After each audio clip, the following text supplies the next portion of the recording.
বাংলাদেশের প্রশাসনিক ও আইনশৃঙ্খলা বাহিনীর ইতিহাসে এমন কিছু নাম রয়েছে যাদের ঘিরে একদিকে যেমন ক্ষমতার আলো ছিল, অন্যদিকে ছিল বিতর্কের দীর্ঘ ছায়া।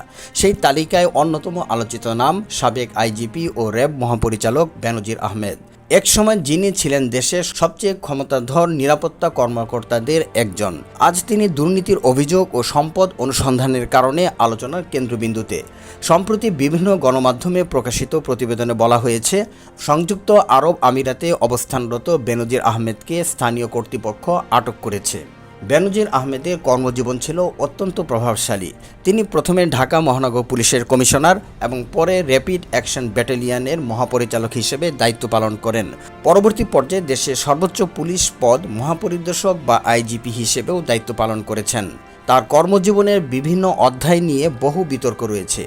2013 সালে ঢাকার শাপলা চত্বরে হেফাজতে ইসলামের সমাবেশ উচ্ছেদ অভিযানে তিনি ছিলেন ঢাকা মহানগর পুলিশের কমিশনার। ওই অভিযান নিয়ে দেশব্যাপী ব্যাপক আলোচনা ও বিতর্ক সৃষ্টি হয়েছিল। তবে বেনজির আহমেদ বরাবর দাবি করে আসেন যে অভিযানে প্রাণঘাতী কোনো অস্ত্র ব্যবহার করা হয়নি।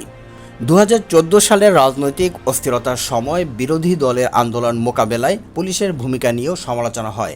সে সময় বিএনপি চেয়ারপারসন বেগম খালেদা জিয়ার কার্যালয়ের সামনে বালু ভর্তি ট্রাক দিয়ে রাস্তা অবরোধের ঘটনাও ব্যাপক আলোচিত হয়েছিল।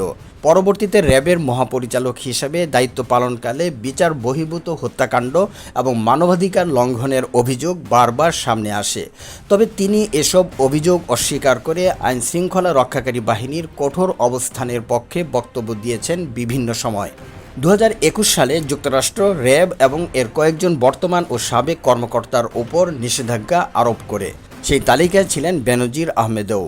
মানবাধিকার লঙ্ঘনের অভিযোগে নিষেধাজ্ঞার আওতায় আসা বাংলাদেশের সবচেয়ে উচ্চপদস্থ পুলিশ কর্মকর্তাদের একজন ছিলেন তিনি। তবে সাম্প্রতিক সময়ে সবচেয়ে বেশি আলোচনা এসেছে তার সম্পদের বিষয়টি।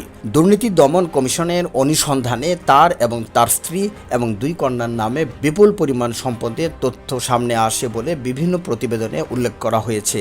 দেশের বিভিন্ন জেলায় জমি, ব্যবসা প্রতিষ্ঠান, রিসোর্ট এবং বিভিন্ন কোম্পানির মালিকানার তথ্যও প্রকাশ্যে আসে।